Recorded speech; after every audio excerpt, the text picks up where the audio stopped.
예, 국민의 소리 장기표입니다. 국민 여러분, 정말 이 나라가 참 어떻게 되어 또 갈지 알 수 없습니다.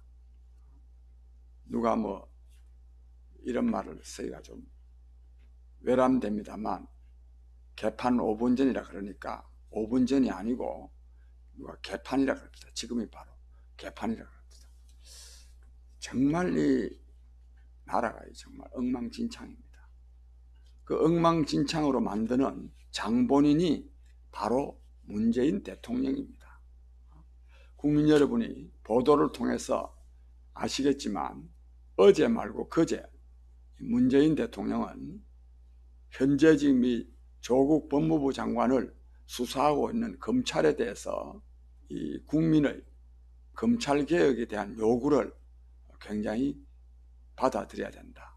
그리고 또 이 수사 과정에서 인권이 유린되는 일이 없도록 해야 된다. 이런 말을 했습니다. 이 말 왜 했겠습니까? 이는 바로 현재의 지금 조국 씨에 대한 검찰의 수사가 마음에 들지 않기 때문에 그렇게 말한 겁니다. 그런데 그것 자체가 정말 유사의 일에 있을 수 없는 일입니다. 어떤 사건에 대해서도 그런 일이 없었습니다. 아마 뒤로 물밑으로 검찰에 압력을 가한 일은 그건 또 수도 없이 많았을 겁니다. 그러나 직접 대놓고 국민들이 보는 앞에서 이렇게 말한 것은 이거는 정말 있지 않았던 일입니다.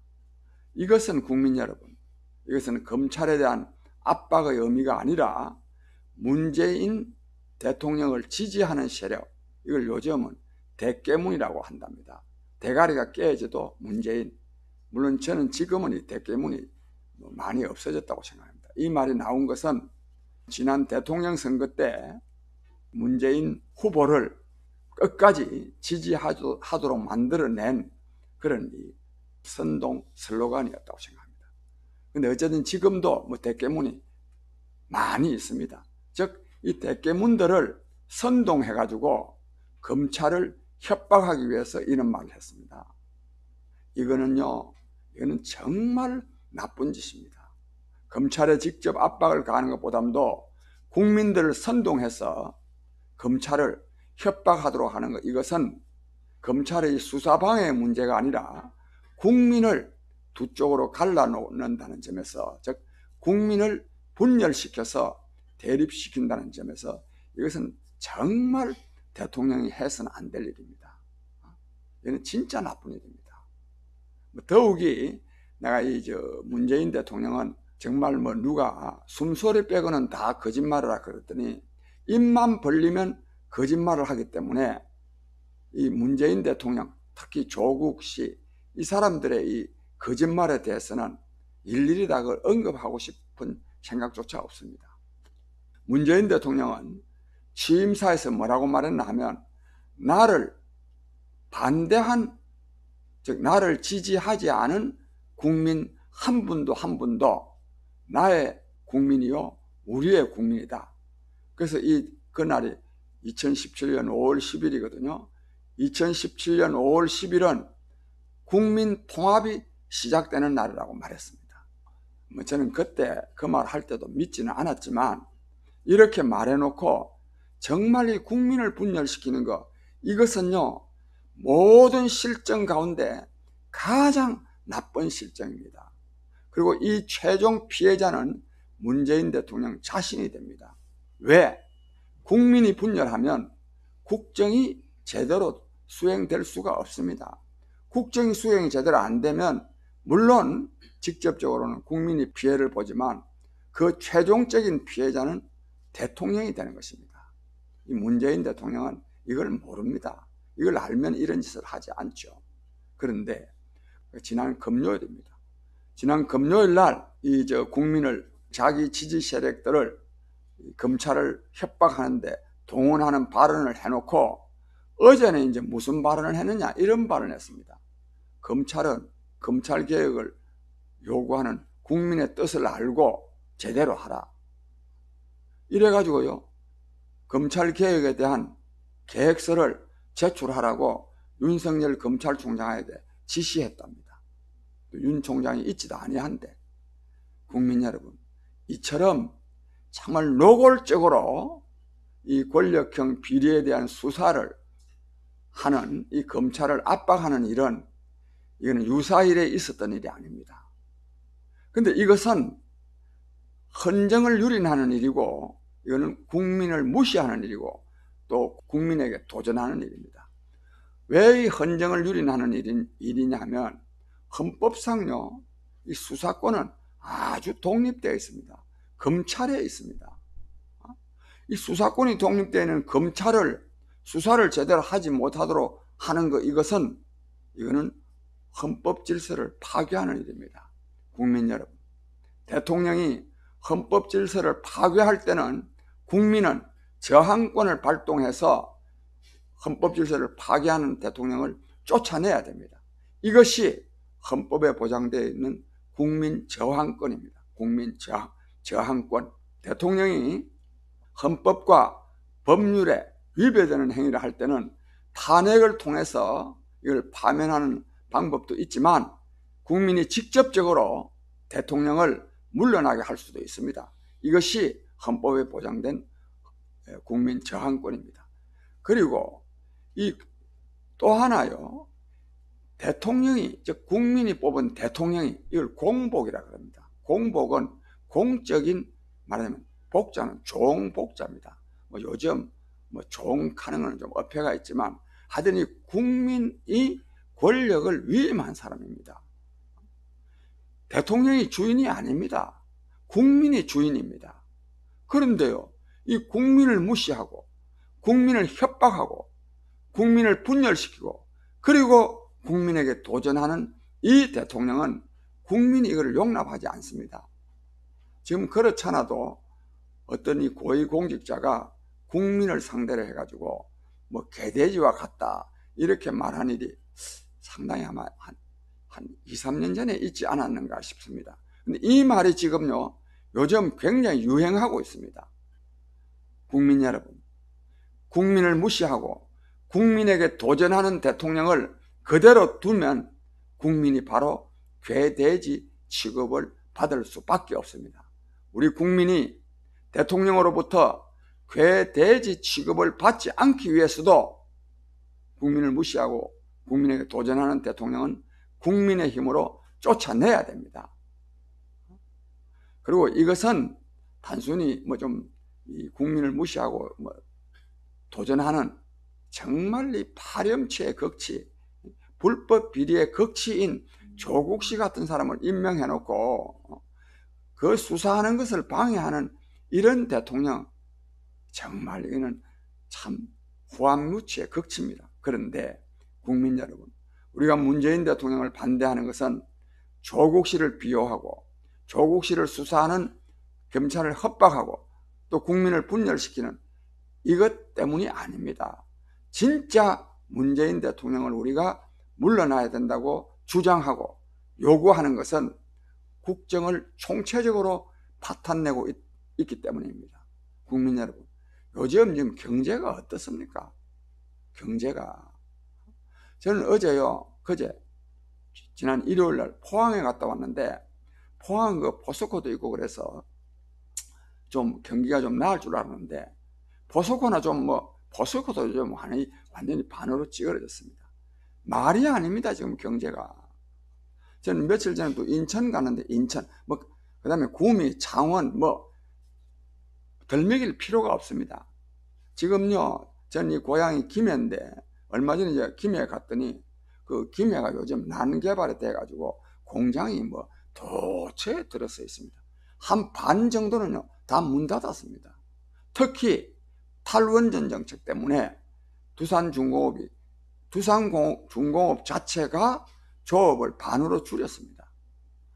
그게 지금 부품업체들이 지금요, 한 700여 개가 된다는데, 그 지금 거의 지금 다 문 닫고 있습니다. 그것뿐만이 아닙니다. 또, 문 닫은 기업도 문제지만은, 기업 좀 하는 사람들은 이 정권이 계속 못 살게 구니까 해외로 나간 것이요, 지난 1, 4분기에 나간 것이 140억 달러, 14조 원입니다. 2, 4분기에 나간 기업이, 해외에 나간 기업이 150억 달러입니다. 1년에 약 한 600억 달러, 60조 원 정도의 자본이 해외로 나갑니다. 왜? 문재인 정권 밑에서는 기업 못 해먹겠기 때문에 계속 기업 조지지 않습니까? 기업. 뭐 이것도 더 말할 필요가 없습니다. 또 돈 있는 사람들요, 어지간하면요, 이거 저는 뭐 이거는 좀 과장됐다고 보지만은 이 앞으로 좀 공산화된다 라고 생각해가지고 지금 미리부터 해외로 빠져나가는 부자들이 굉장히 많습니다. 국민 여러분, 이 경제가 이래가 되겠습니까? 뭐 최저임금 인상으로 말미암은 자영업자 또 저소득층 저임금 그 노동자들의 실직은 제가 여기서 뭐 새삼스럽게 언급할 필요가 없습니다. 진짜 문제는 경제입니다.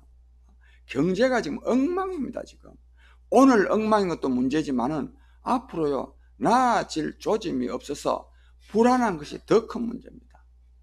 그 다음에 국가 안보도요 진짜 경제에 못지 않습니다. 이 국가 안보가요, 국방부 장관이라는 사람이 대한민국 안보를 지키는 것이 아니라 북한 안보를 지켜주고 있습니다. 북한 안보를, 이거 참 살다가 어떻게 이런 일이 또 생깁니까? 북한이요, 요 한 몇 달 사이에 미사일을 10번이나 쏘았는데 그것은 남한을 직접 겨냥한 것이 아니라는 겁니다. 나 참 그 말을 보면서 한방 미사일을 얻어맞아야 직접 서울에 떨어지고 국방부 청사, 국방부 장관이 얻어맞아야 그때서 이게 남한을 겨냥한 것이다 라고 말하지 않을까. 그때는 사실 말도 할 수 없어요. 미사일 맞으면 죽는데 뭐 어떻게 말합니까? 그런 말을 하는 사람이 국방부 장관을 하고 있습니다. 백보를 양보해서 통일부나 또는 외교부나 또는 대통령은 북한에 대해서 좀 정말 유화적인 제스처를 쓰면서 어쨌든지 함께 잘해보자 이런 말을 한다 하더라도 국방부 장관은요 단호해야 되는 거 아닙니까? 이 나라가요 이게 뭐 실정 이런 말 하면 안 됩니다. 이거는 이 나라의 실정을 제대로 말해 주는 것이 못 됩니다. 이 나라가요 정신병자 나라입니다. 정신병자. 정신이 나간 겁니다. 이게 대통령이 아까 검찰 협박한 거 이거요, 이것도 협박의 문제가 아니고 대통령이 정신이 나간 겁니다. 국민 여러분, 안보가 이렇죠. 이거 왜 이 안보가 이러느냐? 문재인 정권은 주사파 정권이기 때문에 북한 계속 짝사랑하고 북한에 대한 저자세로 남북관계만 잘 되면 뭐가 좀 좋아질 줄로 생각하는데 국민 여러분, 남북관계가요 절대로 좋아지지 않습니다. 왜? 남북관계가 좋아지면, 즉 대화와 교류가 많고 남한으로부터 많은 지원을 받게 되면 북한 정권은 붕괴되게 되어 있습니다. 북한 정권은 김정은 정권을 계속 유지하기 위해서는 남북 간의 긴장이 조성돼야 됩니다. 그래서 이 정권이 들어서 근데 작년에 그런데 굉장히 화해, 평화 분위기가 무르익었는데요. 그것은요 북한의 핵무기 보유 때문에 미국 트럼프 대통령한테 한 방 얻어맞을 것 같았기 때문에, 그 다음에 또 유엔 중심의, 즉 유엔 주도의 경제 제재가 너무 어려웠기 때문에 여기서 좀 탈피해 보기 위해서 문재인 정권을 이용하려고 잠깐 평화가 유지됐던 겁니다. 지금은요 아주 관계가 나쁩니다. 나쁜 정도가 아니라 이 문재인 정권은요 관계만 지금 소원한 것이 아니라 운전자리니 뭐 조정자니 그따위 소리 하지 마라. 요즘 또 뭐 조정자라고 하지 마라 하니까 촉진자라고 하대요. 그래 간다고 그래. 조정자라 하니까 북한이 비난한다고 해서 촉진자라 하면은 비난 안 하겠습니까? 어떤 지금요 비난이 아니라 모욕, 조롱을 받고 있습니다. 겁먹은 개가 요란하게 짖는다고. 한 대 맞을 짓 하지 마라. 이건 도대체 어린애들한테 하는 소리 아닙니까? 한 대 맞을 짓 하지 마라. 삶은 소대가리가 앙천대소한다. 삶은 소대가리가 하늘 쳐다보고 웃는 짓, 웃는다. 뭘 보고? 남북하고 평화 경제를 하면 일본을 추월할 수 있다고 말한 데 대해서 삶은 소대가리가 앙천대소할 일이라 그랬습니다. 국민 여러분, 이 문재인 정권이요, 북한 짝사랑하고 북한의 굴종적인 자세를 취하고 어떻게 북한을 좀 한번 같이 잘해보자 한다고 해서 북한이 잘할 것 같습니까? 하지 않습니다. 도대체 이 사람들은요, 도대체 북한 사람들도 만나보고 북한에 몇 분이나 가보고 그래도 모릅니다. 왜? 바보들이니까. 이 사람들은 바보들입니다. 저는 그래서 우리 여기 조문태전에서 광고 냈는데 보니까 바보 대통령이라고 써놨더만. 바보 대통령 문재인. 딱 맞는 말입니다. 국민 여러분, 이 정권은요, 자기네들이 뭘 하고 있는지 이렇게 하면 국민의 저항에 직면해서 쫓겨난다는 것도 잘 모릅니다. 국민 여러분, 이 조국 씨 사건은요, 신이 만드는 작품입니다. 왜? 신이 아니면 조국 씨와 같은 그런 그 불법과 비리의 종합 세트를 다 만들 수가 없어요. 조국 씨하고 조국 씨 부인이 둘이서 저는 다 만들기 어렵다고 생각합니다. 정말 신의 계시가 있어서 그렇게 움직여서 만들었다고 봅니다. 신이 왜 만들었습니까? 국정을 파탄내서 국민을 고통으로 몰아넣고 있는 문재인 정권을 끝장내기 위해서 신이 조국이로 하여금 그런 그 불법과 비리를 만들어서 국민적 분노와 저항과 반대를 불러일으키기 위해서 그 만드는 겁니다. 따라서 국민 여러분, 문재인 정권은 절대로 오래 갈 수 없습니다. 저는 오래전부터요, 임기 못 채우리라고 생각을 했는데 이분이 조국 씨 사건을 통해서 절대로 임기 못 채우게 돼 있습니다. 문재인 대통령은 역대 대통령 가운데 가장 처참한 상황에 처하게 될 것입니다. 국민 여러분, 그래서 우리는 10월 3일 오후 2시에 서울 광화문에서 제목은 조국 파면 문재인 퇴진 국민대회를 개최합니다. 제목은 그렇지만 실제로는 뭐냐? 문재인 정권 끝장내기 위한 투쟁을 전개하게 되어 있습니다. 국민 여러분, 그날 전국에서 많은 사람들이 모일 것입니다. 많은 사람들이. 국민을 이기는 정권은 있을 수가 없습니다. 얼핏 보면 이게 뭐 검찰 장악하고 법원 장악하고 뭐 언론 장악하고 심지어는 뭐 방송통신위원회까지 장악하고 뭐 선관위까지 장악하고 온갖 거 다 장악한 것 같지만 그 장악했다는 것 자체가 이 정권의 붕괴를 앞당기는 길입니다. 절대 권력은 절대 망하게 되어 있습니다. 힘이 강하면 강할수록 더 빨리 망합니다. 이런 말이 있습니다. 태강이면 절이라고. 너무 강하면 부러진다고. 이 정권이 지금 그렇게 되어 있습니다. 국민 여러분, 그러나 우리는 나라의 주인인 국민이 나서서 직접 이 문재인 정권을 붕괴시켜야 됩니다. 그것은 그래야만이 붕괴되기 때문이기도 하지만은 개돼지 취급받지 않기 위해서 그렇습니다. 그리고 또 나라의 주인은 주인으로서 행세를 해야 됩니다. 그래서 10월 3일 국민대회에 많은 국민들이 참여해서 문재인 대통령으로 하여금 물러나지 않을 수 없도록 만들어야 된다고 생각합니다. 더욱이 지난 며칠 전에, 지난 토요일이죠. 토요일날 서초동에서 도대체가 검찰이요, 그 불법 비리의 종합 세트인 법무부 장관을 검찰이 수사하는 그거를 압박을 가해서 국민이 스스로는 뭐 200만 명이 모였다 하는데 뭐 실제로는 한 5만 명 내지 아마 10만 명 정도 모인 것 같습니다. 또 그날 마치 뭐 서리폴 행사가 있어가지고 본래 그 행사에 한 7만 명 정도가 또 그건 물론 그 법원 앞에만이 아니라 저쪽 이수교 방향으로 이렇게 많이 모인다는 날이구만요. 하필 또 그 사람들은 날짜는 또 잘 잡은 것 같습니다. 어쨌든 그 많은 국민이 갔는데 이거를 놓고요, 국민의 요구가 바로 검찰개혁이라고 지금 아전인수격적으로 써먹고 있습니다. 바로 이처럼 정말 엄청나게 숫자를 부풀려 가면서까지 이것이 국민의 말하자면 검찰개혁 요구라고 하는 저들에게 본때를 보여주기 위해서도 10월 3일 날 많은 국민들이 나오셔야 됩니다. 나오셔서 나라의 주인은 국민임을 한번 보여주고 국정을 총체적으로 파탄내는 문재인 정권을 끝장내고 국민에게 희망과 활력을 불러일으킬 새로운 정치를 국민 여러분들께서 한번 만들어 나가시기를 바랍니다. 국민 여러분, 우리는 이 10월 3일 국민대회가 끝나면 새로운 희망과 활력을 불러일으킬 새 정치 세력을 만들어내는데 더 집중할 생각입니다. 아무쪼록 저 압력에 굴복할 일이 아니라 새로운 희망을 가지고 국민다움을 한번 함께 보일 수 있게 되기를 바랍니다. 여러분 감사합니다.